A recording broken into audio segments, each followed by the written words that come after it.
Hello and welcome to Northeast PSC. Welcome to today's session. Today we will be talking about Genocide Convention.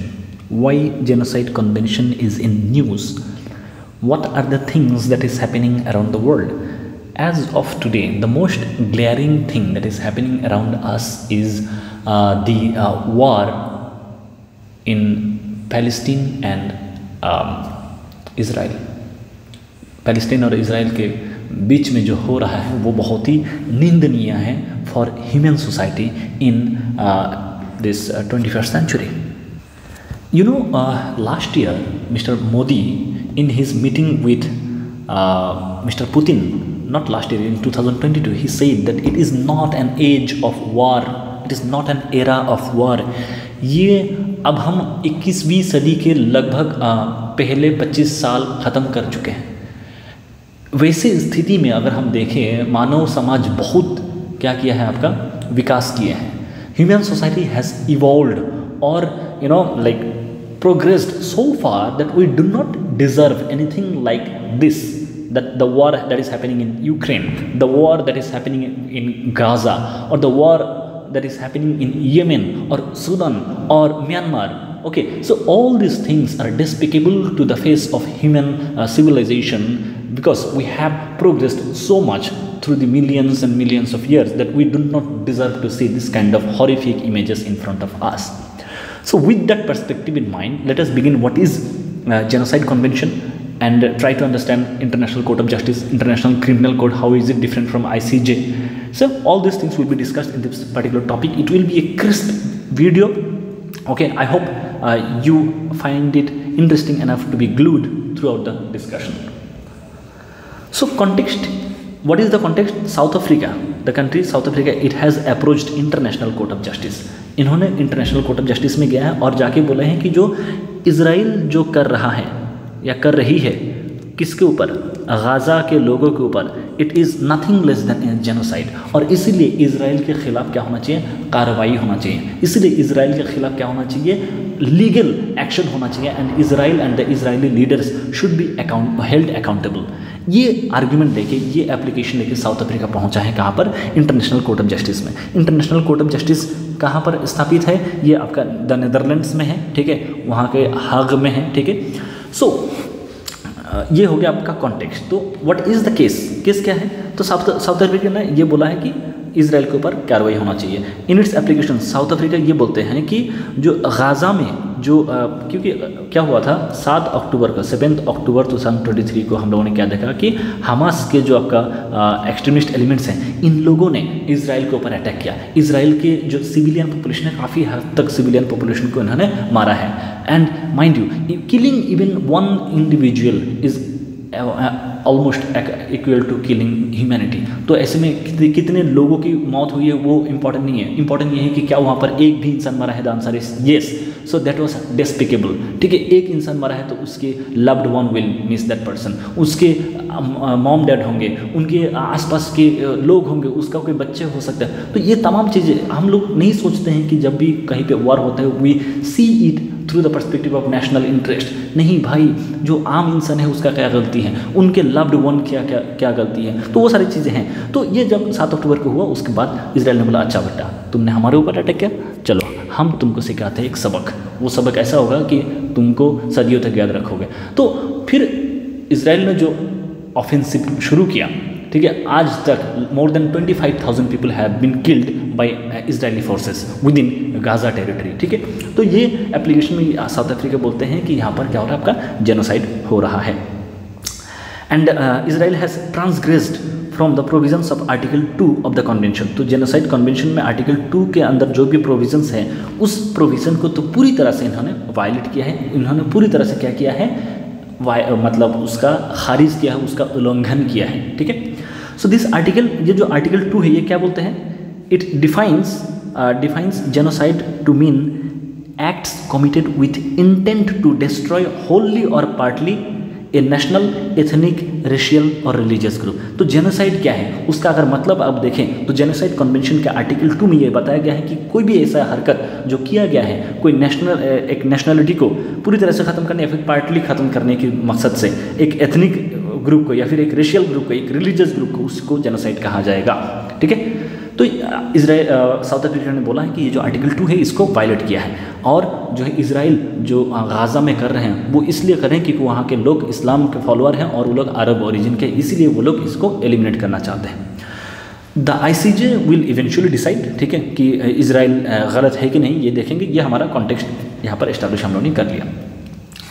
तो south Africa ने क्या मांगा है, they also sought interim relief for the Palestinian and asked the ICJ to order Israel to immediately suspend all military operations। तो बोला कि जो Palestine के लोगों के साथ हो रहा है वो बहुत ज़्यादा डरावना है, भयावह है, इसीलिए उसको तुरंत बंद किया जाए और वहाँ के लोगों को राहत दिया जाए, वहाँ के लोगों को क्या किया जाए, रेस्क्यू किया जाए, और जो भी मिलिट्री ऑपरेशन इजराइल गाज़ा में कर रहे हैं that has to be stopped forthwith. Okay, so the court is likely to rule on this in a matter of weeks from now. We will be seeing what is the final ruling of the ICJ, but this is what Supreme Court, South Africa has been arguing in front of International Court of Justice. Well, the court's rulings are legally binding. It has no way to enforce them. So that is the biggest loophole with International Court of Justice. Its binding, its rulings are binding on every member of United Nations, but it has no independent police forces, no regulatory bodies to implement these rulings or directions. Okay? So ICJ की अगर हम बात करें, it is the principal judicial organ of the United Nations. इसको जो state के बीच में, countries के बीच में, मेंबर कंट्रीज़ के बीच में अगर कोई डिस्प्यूट हो रहा है, झगड़ा हो रहा है, कोई लड़ाई हो रहा है, उसको रिजॉल्व करने के लिए इसको एस्टेब्लिश किया गया था at the piece palace in the हाग, दैट इज़ द नेदरलैंड्स। ये आपको इमेज दिख रहा होगा, बहुत खूबसूरत लोकेशन है, ठीक है, the Netherlands. It's a beautiful country, but this is what ICJ looks like. So देखते हैं की एस्पेक्ट्स क्या है एस्टेब्लिशमेंट एंड कंपोजिशन की। अगर हम बात करें, the ICJ was established in 1945, किसके द्वारा, charter of the United Nation. तो यूनाइटेड नेशन के जो चार्टर है, उन जो कॉन्स्टिट्यूशन की तरह है, उसके थ्रू ICJ को इस्टेब्लिश किया गया था 1945 में। और ये जो आपका यूनाइटेड नेशन के जो 6 प्रिंसिपल ऑर्गन्स हैं उसमें ये एक है। बाकी 5 ऑर्गन्स क्या क्या है आपको बताना पड़ेगा। सेक्रेटरीट है, UNSC United nation security council, फिर UNGA हो गया, फिर ठीक है, फिर इकोसॉक हो गया, ठीक है, ट्रस्टीशिप काउंसिल हो गया। इस तरह के बाकी 5 ये जो है आपका सेक्रेटरीट और ये सब मिला के 6 प्रिंसिपल ऑर्गन हैं। और इस कोर्ट में कितने मेंबर हैं, इस मेंबर इट हैज़ 15 जजेस। ईच जजेस are elected for a 9-year term. हर कोई अगर वहाँ पर एक बार जज बनते तो 9 साल के लिए रहेंगे, और दे कैन बी री elected any number of time. ठीक है, ये हम लोग समझ में आ गया। ICJ has 2 main types of jurisdiction. तो कॉन्टेंशियस इश्यूज केसेस लेकर जब भी ICJ के पास जाएंगे तो ICJ का जो भी आपका बाइंडिंग जो भी जजमेंट होगा, ठीक है, वो बाइंडिंग होगा और उसका आप अपील नहीं कर सकते हैं। ठीक है, और दोनों पार्टी को मानना ही पड़ेगा। तो ये क्या कहते हैं, एक एडवाइजरी ओपिनियन देते हैं और दूसरा क्या देते हैं, कंप्लीट जुरिडिक्शन, कंपल्सरी जुरिडिक्शन। एक एडवाइजरी, दूसरा कंपल्सरी।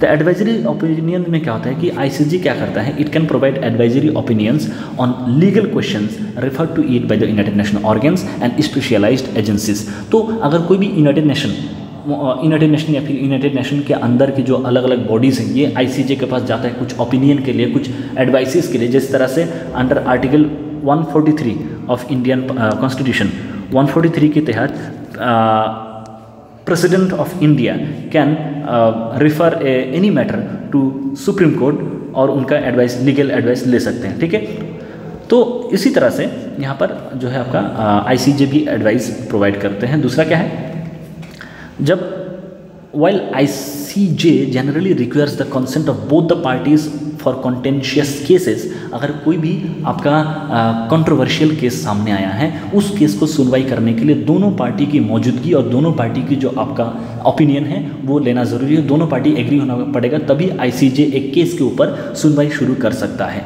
ठीक है, बट इनका जो भी रूलिंग आएगा वो कंपल्सरी है, मतलब where the court has compulsory jurisdiction. अब इस तरह के केसेस के ऊपर वो सुनवाई नहीं कर सकते जिनके ऊपर इनका कोई जुरिडिक्शन नहीं है। ठीक है, प्रिंसिपल्स ऑफ लॉ की अगर हम बात करें, ठीक है, क्या क्या है। So the ICJ bases its decisions on international law, including treaties, customary international law, general principles of law, judicial decisions, teachings of highly qualified publicists। तो पूरे दुनिया भर में अलग अलग जो आपका जुडिशियल नेचर के जो डॉक्यूमेंट है उसको फॉलो करते हैं, उसको रेफ़र करते हैं और उसके ऊपर बेस करके अपने जजमेंट प्रोवाइड करते हैं। ठीक है, तो इनका कोई एक पर्टिकुलर कॉन्स्टिट्यूशन टाइप नहीं है जैसा इंडिया में देखते हैं या फिर यूएस में देखते हैं। इनका कोई रिटन डॉक्यूमेंट नहीं है आईपीसी सीआरपीसी की तरह कि उसको देख के पनिशमेंट तय करें। ठीक है, पूरे दुनिया भर में जो बेस्ट प्रैक्टिसेस लीगल प्रैक्टिसेस होगा उससे ये अपना जो है लीगल जो एक्यूमेन है उसको ड्रॉ कर सकते हैं। प्रोसीजर क्या है, how do this ICJ works? The procedure for contentious cases involve written and oral proceedings. एक तो रिटन प्रोसीडिंग्स हो सकता है, दूसरा ऑरल प्रोसीडिंग्स होता है। सो पार्टीज, जो भी पार्टी इनके सामने जा रहा है, अपने सारे जो आपका प्लीडिंग्स हैं, ठीक है, जो अपना जो भी आर्ग्यूमेंट्स है वो रिटन में भी दे सकते हैं। ठीक है, ऑरल आर्ग्यूमेंट के तौर पे भी सबमिट कर सकते हैं। ठीक है, the president and the registrar of the court are elected by the जजेस। तो प्रेसिडेंट और कोर्ट रजिस्ट्रार कौन होंगे? ये जजेस खुद इनको इलेक्ट करते हैं। इंडिपेंडेंस एंड इम्पार्शियलिटी की बात करते हैं कि आईसीजे जो है ये एक इंटरनेशनल बॉडी है, ये कितना इंडिपेंडेंट है, कितना इम्पार्शियल है। ठीक है, जजेस at the ICJ are expected to be independent and impartial. इनसे ये एक्सपेक्ट किया जाता है कि भाई आप इंडिपेंडेंट रहें, इम्पार्शियल रहें, आप यहाँ पर कोई भी अपना वेस्टेड इंटरेस्ट या यहाँ पर शो ना करें। They can not represent their own countries. जैसे इंडिया की भी एक जज है, ठीक है, जस्टिस भंडारी, ठीक है, वो भी वहाँ पर 9 साल के लिए उनको इलेक्ट किया गया है। But the moment a person is appointed as जज of ICJ, he or she ceases to represent his or her country. ठीक है, अपने कंट्री को और रिप्रेजेंट नहीं कर सकता, अपने कंट्री के इंटरेस्ट को वो नहीं कर सकते। ठीक है, एनफोर्समेंट की बात करें, ICJ does not have its enforcement mechanism. इनका कोई एक एनफोर्समेंट एजेंसी नहीं है।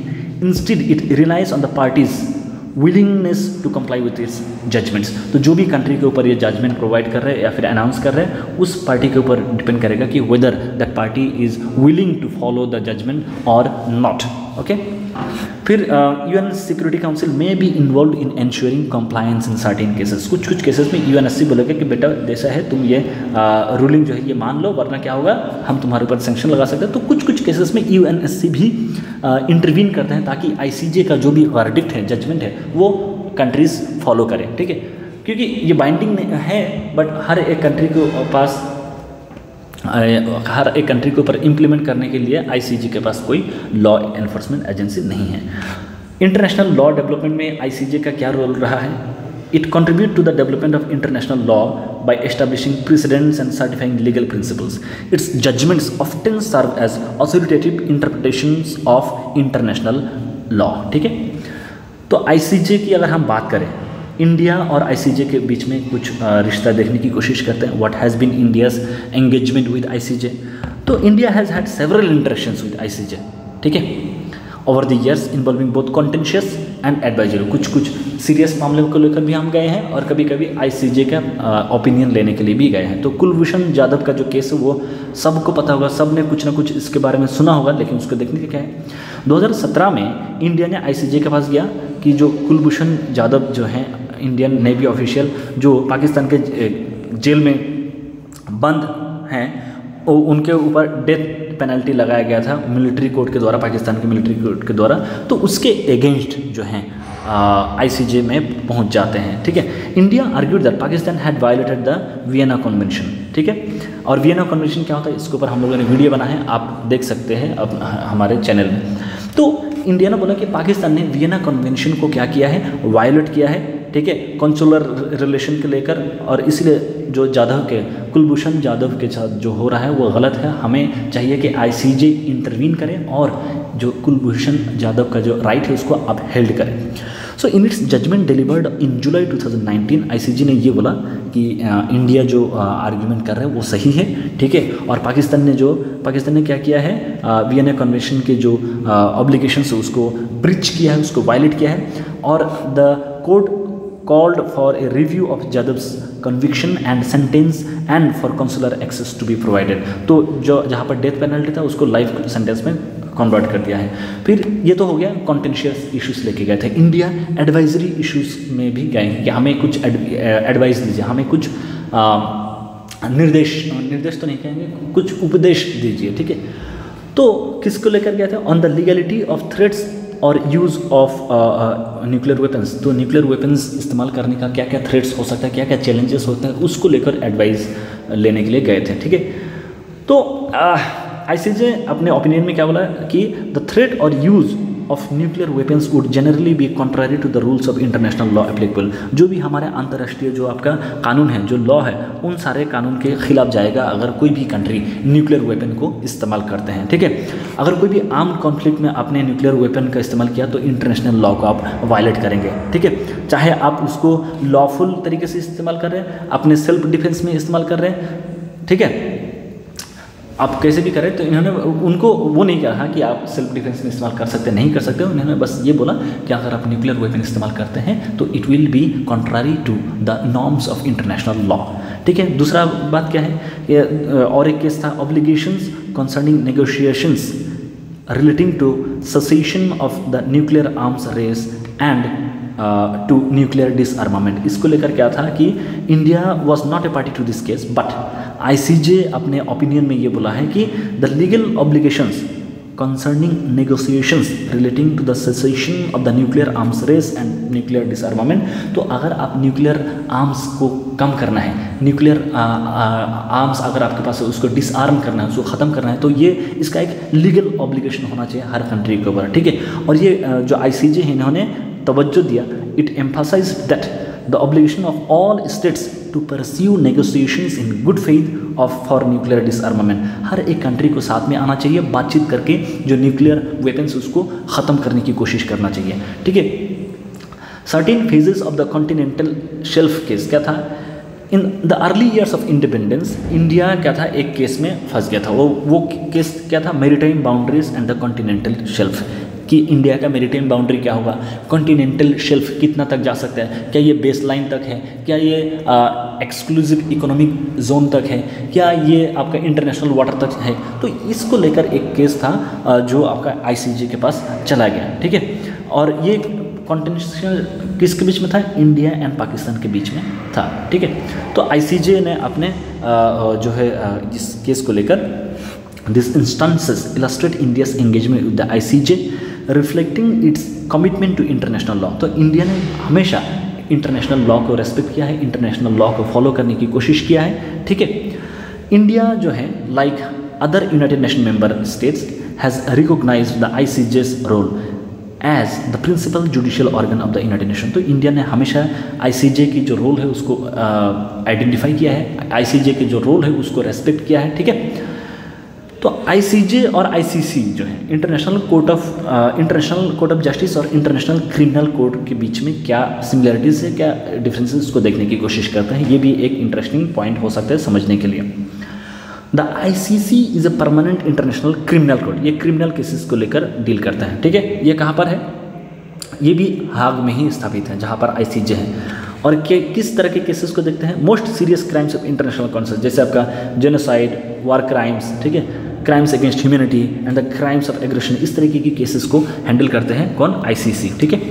सबसे बहुत ज़्यादा जो आपका हीनस एक्टिविटीज़ होते हैं उसको हम कहते हैं। तो आईसीसी का जो जुरिस्डिक्शन है, ठीक है, इनका ये किस किस एरिया में फिर कौन से कंट्रीज़ के लोगों के ऊपर अपना रूलिंग को इम्प्लीमेंट कर सकते हैं, अगर उसकी बात करें तो इसका jurisdiction over individuals rather than states. तो आईसीजे की अगर हम बात करें, आईसीजे का जो आपका रूलिंग है वो स्टेट के ऊपर जाता है, ठीक है, आईसीजे ये स्टेट के ऊपर जाता है। लेकिन आईसीसी का जो रूलिंग है वो इंडिविजुअल, एक व्यक्ति के ऊपर भी वो क्या कर सकते हैं, रूलिंग लगा सकते हैं। जैसे बहुत सारे लोग डिमांड कर रहे हैं कि बेंजामिन नेतन्याहू के ऊपर क्या करना चाहिए, वार क्रिमिनल का चार्जेस लगाना चाहिए। अगर ये ट्रायल जाएगा तो ये आईसीसी के पास जाएगा, ठीक है। ये बहुत इंपॉर्टेंट डिस्टिंक्शन है। इंडिपेंडेंट प्रोसिक्यूटर की अगर हम बात करें, the ICC has an independent prosecutor who initiates investigations and brings cases before the court. तो यहाँ पर जो आपका प्रोसिक्यूटर है, एक इंडिपेंडेंट प्रोसिक्यूटर है, वो एक केस को इन्वेस्टिगेट करता है और वो केस को कोर्ट के सामने पेश करते हैं, ठीक है। और ये जो प्रोसिक्यूटर के जो ऑफिस हैं ये इंडिपेंडेंटली काम करते हैं, कोई भी स्टेट के इंटरफेरेंस में ये नहीं आते हैं। कंपोजिशन की बात करें, आईसीसी की अगर हम बात करें, it has a bench of जजेस who are elected by the assembly of state parties. It is a separate institution from ICJ. क्या क्या डिफरेंसेस है? पहली बात तो ये है, आईसीजे जो है इंटर स्टेट डिस्प्यूट को हैंडल करते हैं, ठीक है, और एडवाइजरी ओपिनियन भी प्रोवाइड करते हैं। लेकिन जो क्रिमिनल कोर्ट है, it focuses on individual criminal responsibility for international crimes. अंतर्राष्ट्रीय स्तर पर अगर आपने कोई इंडिविजुअल क्राइम किया है उसके ऊपर उसको लेकर डील करता है आईसीसी। ये इंडिविजुअल की बात हो गया।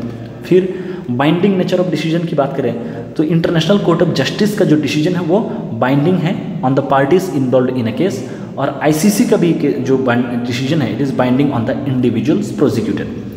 उसके अलावा कंपल्सरी जुरिस्डिक्शन की बात करें, इंटरनेशनल कोर्ट ऑफ जस्टिस जो है it's jurisdiction is generally based on the consent of the states involve. अगर कोई स्टेट पार्टी है, अगर कोई स्टेट इसका मेंबर है, तब उनके ऊपर बाइंडिंग हो जाएगा। अगर कोई कंट्री जो है आईसीजे का मेंबर नहीं है तो उसके ऊपर ये इम्प्लीमेंट नहीं होगा। लेकिन आईसीसी का जुरिस्डिक्शन क्या है? It is based on the Rome statute. The states voluntary become parties to it. कोई भी स्टेट वॉलंटरी अगर इनमें शामिल होना चाहते हैं तो उनके ऊपर इनका जुरिस्डिक्शन इम्प्लीमेंट होगा। तो हम लोग क्या कह सकते हैं, दोनों ICJ and ICC are important institutions in the field of international law. They serve distinct purposes, ठीक है, ये सारी चीज़ें हम लोग देख सकते हैं। अब यूनाइटेड नेशन के जो जेनोसाइड कन्वेंशन है 1948 में लाया गया था, ये अभी हाल ही में 75 ईयर्स हुआ था। क्यों? इसको हम लोग थोड़ा सा ब्रीफली देखने की कोशिश करते हैं। So UN conventions, United Nations 1948 genocide conventions, जिसको हम लोग क्या बोलते हैं, convention on the prevention and punishment of the crimes of genocide, ठीक है। ये बहुत इंपॉर्टेंट है अंतर्राष्ट्रीय स्तर पर जेनोसाइड को रोकने के मकसद से, अंतर्राष्ट्रीय स्तर पर पीस को एस्टेब्लिश करने के मकसद से। It is a very important document that was adopted in the year 1948, ठीक है। So but it entered into force in the year 1951, 12 January 1951। I hope it is understandable. इसका मेन ऑब्जेक्टिव क्या है? ऑफ कोर्स जेनोसाइड को रोकना होगा, ठीक है, और कोई भी अगर जेनोसाइड की जैसे एक्टिविटीज़ को क्रिएट करते हो उसको पनिशमेंट करना पड़ेगा, ठीक है। और कौन सा एक्ट है जिसको हम जेनोसाइड बता सकते हैं उसका भी डेफिनेशन दिया गया है इसमें, ठीक है। तो डिफाइन कैसे किया गया? आर्टिकल 2 में डिफाइन किया गया है कि कोई भी ऐसा एक्टिविटी जो डिस्ट्रॉय करने के मकसद से, चाहे वो पार्शियली डिस्ट्रॉय करना या फिर फुल्ली डिस्ट्रॉय करना, किसको डिस्ट्रॉय करने की बात करें? एक कंट्री को, एक एथनिक ग्रुप को, एक रेशियल कम्युनिटी के, एक रिलीजियस कम्युनिटी के, इन तमाम एक्टिविटीज़ को जेनोसाइड कहा जाएगा, ठीक है। Obligation to prevent and punish, अगर हम बात करें, जो भी कंट्री इस जेनोसाइड कन्वेंशन का पार्ट बनेगा उनके ऊपर क्या है? ऑब्लिगेशन है किस बात का? To prevent and punish acts of genocide within their jurisdiction. अगर आपके टेरिटरी के अंदर कोई जेनोसाइडल एक्टिविटी हो रहा है उसको आपको रोकना पड़ेगा, प्रिवेंट करना पड़ेगा, और कोई भी उसके साथ रेस्पॉन्सिबल जो व्यक्ति है उनको पनिश करना पड़ेगा। जुरिस्डिक्शन एंड लीगल मैकेनिज्म्स की अगर हम बात करें, states have jurisdiction to prosecute individuals accused of genocide within their territories, ठीक है। हर एक जो स्टेट है उनका कंट्री, उनके टेरिटरी के अंदर अगर कोई इंडिविजुअल है तो उनको आपको क्या करना पड़ेगा? प्रोसिक्यूट करना पड़ेगा। No extradition for genocide. The convention prohibits, क्या करते हैं? prohibits the extradition of individuals accused of genocide if there are reasonable grounds to believe that they will not be prosecuted or punished for the crime। आप मान लीजिए कि यहाँ पर दो कंट्री है, क्या है आपका? यहाँ पर एन कंट्री है, एक एम कंट्री है, ठीक है, और यहाँ पर एक व्यक्ति है ए ने एन कंट्री में जेनोसाइड किया है, लेकिन ये क्या कर रहा है? ये है आपका एम कंट्री के व्यक्ति है, ये है सिटीजन है यहाँ का। तो एम बोल रहे हैं कि हमारा सिटीजन है, आप हमारे कंट्री में भेज दीजिए, हम इसको ट्रायल करेंगे। तो ऐसे में एन इसको डिनाई कर सकते हैं। क्यों? क्योंकि देयर विल बी पॉसिबिलिटी कि अगर ए एम कंट्री में चला जाए, हो सकता है उनको ट्रायल में ना खड़ा किया जाए। इसीलिए जो जेनोसाइड के मामले में जेनोसाइड का चार्ज जिसके ऊपर लगा है उस वैसे व्यक्ति को एक्स्ट्राडाइट, मतलब कि वो उनको इंटरनेशनल लेवल पे मतलब भेजा नहीं जाएगा, दूसरे कंट्री में नहीं भेजा जाएगा। So responsibility of the individual and state, हर एक व्यक्ति और स्टेट का क्या रेस्पॉन्सिबिलिटी अगर हम इसको बात करें। So the convention places responsibility on both the individuals and states. It establishes individual criminal responsibility for genocide and imposes obligations on states to prevent and punish genocide. तो ये सारी चीज़ें हम लोग देख सकते हैं। उसके अलावा क्या है यहाँ पर देखिए, responsibility of individuals and state हो गया। रिपोर्टिंग मैकेनिज्म क्या है, जो भी स्टेट इसका मेंबर है इनको क्या करना पड़ेगा, रिपोर्ट्स सबमिट करना पड़ेगा यूनाइटेड नेशन के सामने, किसके लेकर कि जो अपना ये जो जेनोसाइड कन्वेंशन है इसको इम्प्लीमेंट करने के लिए आपने क्या क्या स्टेप लिया है, ठीक है। और this reports are examined by the committee on the prevention of genocide, ठीक है। तो CPC है, committee on prevention of CPG, तो ये कमिटी क्या करेगा, इस तरह के रिपोर्ट को स्टडी करेंगे। इसके साथ साथ no statute of limitation, genocide क्या है, it is considered a crime of such gravity that there is no statute of limitations, ठीक है। मतलब यहाँ पर कोई भी कानून नहीं हो सकता है कि ऐसा कानून नहीं हो सकता कि उसको किस तरह से रोकना है, रोकना क्या, उसको ख़त्म ही करना है। तो it is most heinous of activities, चाहे आप 2017 की रोहिंग्या जेनोसाइड की अगर हम बात करें, 1994 के रुआंडन जेनोसाइड की अगर आप बात करें, ठीक है। तो इस तरीके की जो एक्टिविटीज़ है these are morally reprehensible, the most corrupt form of human crimes that can happen on human history. तो इसीलिए हमें इसको रोकने की कोशिश करना पड़ेगा। So all this things with respect to today's discussion and genocide convention, I hope I was successful in bringing all the relevant information with particular to this topic. If you have any doubt, please let me know in the comment box and see you in the next video. Bye bye.